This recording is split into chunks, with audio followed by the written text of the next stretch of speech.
Ciao Juventini of the world, my name is Giuseppe, welcome back on the channel. I'm sorry if I'm not starting with a big smile. I should, because Juventus did extremely well in Champions League.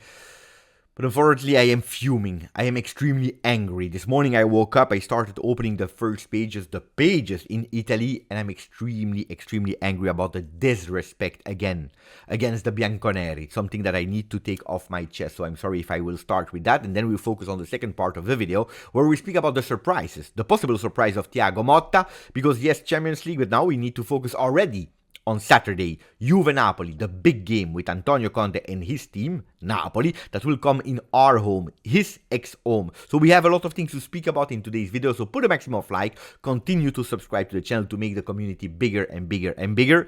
Ragazzi, write, comment. I really need your opinion about a lot of topics. It's important to me because, you know, sometimes I'm isolated here alone with my papers, and it's true that I'm speaking about calcio, about football, about Juventus every single day, but it's important to me to read you, to have your opinion. If sometimes I'm exaggerated, if I am too obsessed or not, let me know in the comment section. Now, that being said, before starting with what annoyed me, made me fuming this morning, let's start saying congratulations to Juventus. Not only Juventus first team, men, but the Juventus Football Club, because we played not one, but 3 games in Champions League. We all have in mind, of course, the 3-1 with Yildiz, McKennie and Nico Gonzalez that scored against PSV.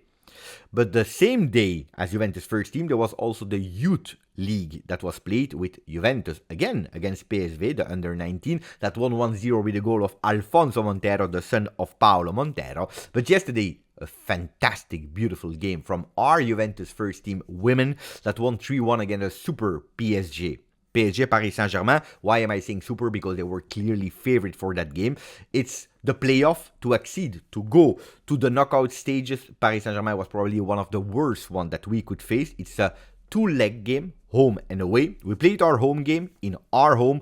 We won 3-1 yesterday with a fantastic goal of Sofia Cantore. Ragazzi, go back and watch it because it looks like it's a goal alla Juve that we need to call it, alla Del Piero, alla Yildiz, but yesterday Sofia Cantore did more or less the same goal, starting on the left, nutmeg, entering the box, and a goal like that. What a fantastic goal.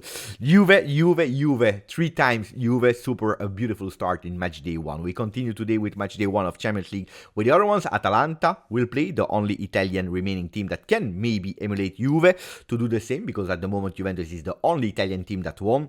Champions League, we'll briefly speak about it in a second, but first we go to the main topic.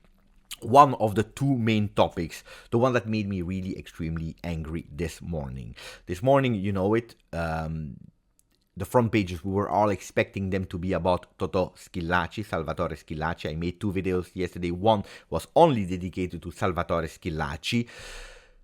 Tuttosport is respecting that with a huge, beautiful first page. Un italiano vero, a real Italian, with a focus on him with the Italian national team shirt, because, of course, he did magic things in that Italia 90 World Cup. And then you also see, of course, an important part of his career in Italy with Juventus, where he won 2 trophies, the Europa League, UEFA Cup at the time, and also Coppa Italia, with a fantastic banger of the first season, a bit more difficult in the 2 successive seasons. Then you have a Corriere dello Sport that is putting also the focus on an Italian Totò Schillaci, your eyes from the sky, and then a bit focusing on Roma that dismissed his coach. Really important also the order, the chronology of when they start speaking about Totò Schillaci, from page 2 until page 7 in Tuttosport, from page 2 until 7 in Corriere dello Sport, and then you go towards the 3rd page, the one that made me extremely angry,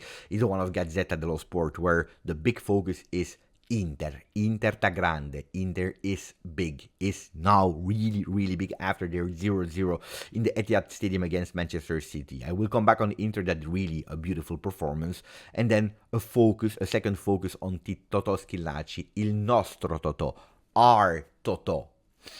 If it's our Totò, like Gazzetta dello Sport is saying, I was expecting a bit more space for Totò Schillaci, especially if I go back in my memory and I saw a fantastic page of Gazzetta dello Sport for Paolo Rossi, a fantastic page for Gianluca Vialli, a fantastic page for Diego Maradona, a fantastic page for Pelé, a fantastic page for Sinisa Mihajlovic, 5 pages, and I just went for 5. recent out of my memory that were really fantastic. We need to continue to do these beautiful pages like the one of Tuttosport today. Then if you go with our Totò, il nostro Totò, and you dedicate him the second priority on your page, it's not okay. Especially because you're not even starting with Totò Schillaci in your front page. The first news that you read about him is on page 18. Page 18, that's the only reference, the only time that they also say that Totò Schillaci played at Juve. It's difficult to watch it. I'm not sure if I will show you the picture or not, but it's really difficult. You really need to look up to understand where he's playing. Reading the article, they write indeed that he played at Juve, a really beautiful first season. Then they speak about the Italian national team again. And then they speak about flops. They speak about an altercation, a fight with Baggio. They spoke about his words that he would shoot one of the players of Bologna, Poli, at the time. Zero about Juventus.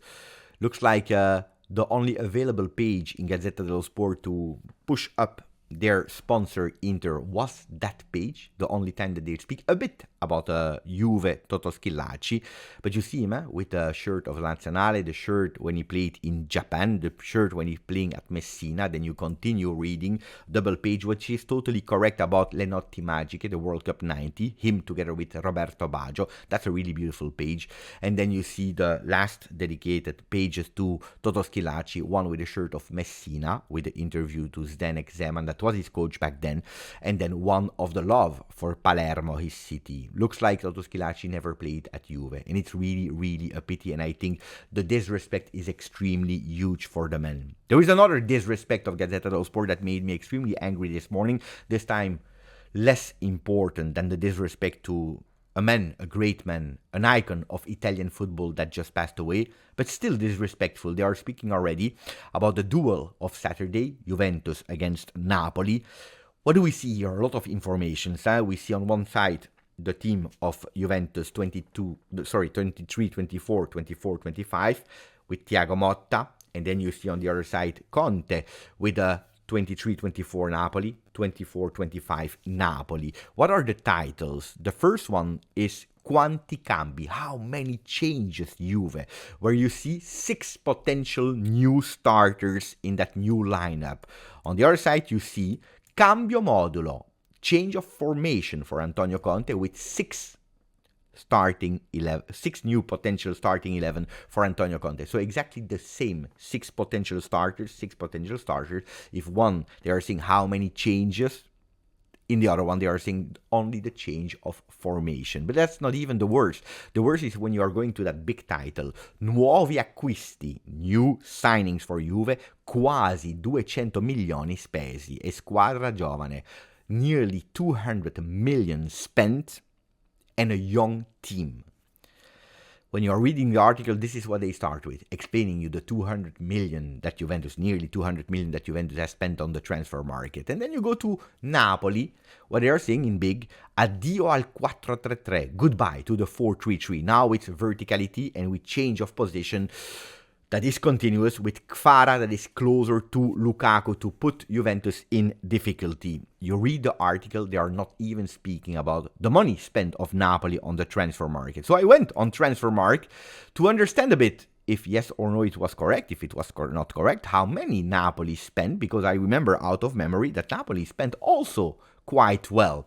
Juventus spent 164.8 million on the transfer market, entry transfer market, while Napoli spent 149.50. So we can say 165 and 150 million euro. We are that close. We are that close. Only 15 million euro difference. While on one side, they are really putting the focus on Juventus is spending. They are obliged now to win because look at how much they spent. On the other one, they are speaking only about a change of formation. Look at all these changes in the starting lineup. Look at that new strong Juve. Or on the other ones, look at the strength of Antonio Conte that is just changing the formation. I'm not even speaking about the balance. The balance of Juve that, yes, it's true, spent 165 million euro, but they sold for a bit more than 100 million euro, with a negative balance of minus 61 million euro. Why Napoli? It's true that they signed for 150 million euro players and they sold for 11.5, with a super negative balance, 138 million euro. So the narrative is again totally incorrect. And why am I focused? Why am I obsessed, according to some people that are saying, Beppe, stop speaking about Gazzetta. If you don't like it, don't read it. No, ragazzi, I always start with Tuttosport, that is, we know it, much closer to Juve. Then I read also Corriere dello Sport, but I also read, especially Gazzetta dello Sport, because it's the most important page in Italy, and also one of the only one that is spread around the world internationally. It's the first page, we like it or we don't like it, of sport in Italy, the one that is read the most. Not even the articles, but the big titles. If I don't know what they are saying about our beloved Juventus, it's difficult for me to defend my Juve. This is my duty. This is my own duty. Nobody asked me to do it, but I wanted to do it when I opened the channel, defend my beloved Juventus when it's correct to defend it, and paying attention to the narrative. Because then, in a few years, what will be remembered? Juventus has spent 200 million euro, while we will not speak about the millions spent by De Laurentiis for the new team of Antonio Conte. Pay attention to the narrative, that is extremely important, where they are putting the accent, because that changed a lot. Speaking about the game, well, we know it. Juventus needs to do extremely well in Serie A, like Napoli needs to do extremely well in Serie A. There are two of the favorite ones to fight until the end, but then you have one that is above all the rest, being totally fair, being totally honest, not being biased, and it is Inter. Inter with the same team. Yesterday I saw a game against Manchester City, guys, 0-0 in the home of Manchester City, where they played well, especially in the first half. Zielinski, is this a bench player? Because the first half of Zielinski was extremely good. Taremi played also well for 25-30 million, where you see that he's an extremely valid player. So not only they won the Scudetto last year, but they reinforced themselves with really strong options. If you're putting Lautaro Martinez on the bench and you have a Taremi, and this, Thuram was a bit less good yesterday, and a Thuram that is banging goals in Serie A, guys, you're strong. We have to be honest. Bologna avoided the total disaster with the penalty saved by Skorupski. They really tried, but that was one of the games that they need to win. They really needed to win that game against Shakhtar. They had the possibility, then Shakhtar did really well defensively. A bit in the shadow, Sudakov, the player that Juventus was interested in, according to Gazzetta dello Sport. The other ones are in trouble, ragazzi. Roma. The big page of Il Romanista is saying l'oltraggio, the outrage, and then absurd to sack him after 4 days. We already spoke about the choice of Roma yesterday, so I don't want to go into detail, but now they go with Juric, that I consider not a bad coach at all. Let's see what he will do. There is that huge big problem, we already anticipated it, about Baldanzi, Dybala, Solé, all players that are playing in the same part of the field. Now he will have to solve it. He really have to solve it. But Roma, guys, are in trouble already in the beginning of the season. And also Milan, after that loss against Liverpool. It's true that they won 4-0 against Venezia, but I think it's more because of Di Francesco than thanks to Milan. They're already thinking about the possible next one if they lose the derby della Madonnina that will be played this weekend, where you see that the possible candidates are Terzic, Tuchel, Maurizio Sarri, and possibly even Massimiliano Allegri. Guys, let's see what will happen with these two big teams that at the moment are not candidates to the top 4 if they are not able to fix their problem that is starting at the top. It's not the coach that much that is a problem. It's not the players that much that are the problems. It's the management that is doing really strange things. Anyway, let's just focus on Juventus and the surprises. Because, of course, we're all thinking about Kenan Yildiz. And he totally deserved to think about Kenan Yildiz after his magic, after him, that Del Piero goal, after the performance, after him being criticized by some media, by some journalists, by us, by some Juventini that were saying it's exaggerated to give him the time. Look at the performance today, is all on all the pages. Today, Inside are speaking only about Kenan Yildiz, also internationally, which is super great. Futuro alla Del Piero, the future like Del Piero, yes, he can, are the famous words of Di Livio. Also, Tacchinardi spoke about him, Padovano, etc. It's really funny to see how one game, one performance, one goal can really change the narrative on one player, on the performance on a player. from it's too soon to yes, it's the next Del Piero. But anyway, he totally deserved the beautiful words, performance, attitude, behavior, the potential, the history that is repeating himself. Del Piero Yildiz 10/10 from 10 to 10. That was a nice article from Gazzetta dello Sport. But then now we are focusing on maybe the next number 10. Who knows? Maybe not with the number because we just gave it to Yildiz and I hope he will wear it for a few seasons. But one in kind of position playing as a number 10, a surprise. Because we know it, huh? The first game, who was a surprise? Samuel Bangula. He starts, he scores. The second game, from the first minute, Savona is not a number 10, but he starts, he scores. And then we had another surprise. Weston McKennie, that starts in Champions League. Nobody was expecting it. When we saw the lineups, a lot of people were extremely angry against Thiago Motta. Well, from the moment that he's going with that surprise that he's starting from the first minute, boom, boom, boom, 3 goals. 3 goals and beautiful performances. So the magic, the surprise of Thiago Motta are working. Is there a surprise for Napoli? If not Napoli, maybe the next game. But what is the next surprise of Thiago Motta? Well, today Tuttosport is writing about my boy. I love him. I can't wait him to start. But they're already pushing about Vasilije Adzic. Vasilije Adzic, that we were speaking about already in December, January, that we were speaking in the beginning of the season, not only us, but also confirmed by Thiago Motta, the potential of the kid. And you know it, when Thiago Motta is speaking about players, he says, I don't care about nationality, I don't care about experience, I don't care about age, about the ID card, I don't care. Who deserves to play on the training sessions, in the game, he will be on that match sheet, on the squad list, and he will be maybe even in a starting 11 or maybe as a sub entering. Well, Adzic is doing extremely well in training sessions. The rumors that are coming from papers, from journalists, from inside Juve are really extremely positive about that young guy, 18 years old, from Montenegro. I already told you how great they are speaking about that kid. We can't wait to see him. At the moment, guys, why am I saying he could be the next surprise of Motta? Because if you are looking at all the players that made their debut, they all did it, except of 5 players. Carlo Pinsoglio. To see the debut of Carlo Pinsoglio, maybe we'll have to wait until the last game of Serie A. Adzic. Arkadiusz Milik because of his injury.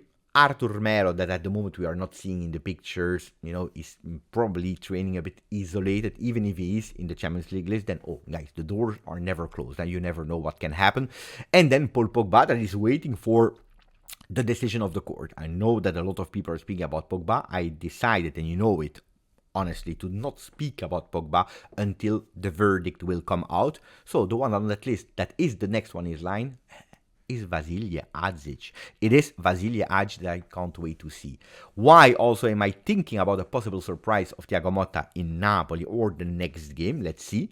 It's because we start already to see some patterns. You know that Thiago is rotating a lot of players, but he starts to have, his starters, like 2, 3, 4 players that you can be sure that when we play, they will be there in the starting 11. Bremer, 5 games available, 5 games played. 450 minutes. Andrea Cambiaso, 445 minutes played. He went out just one time for 5 minutes.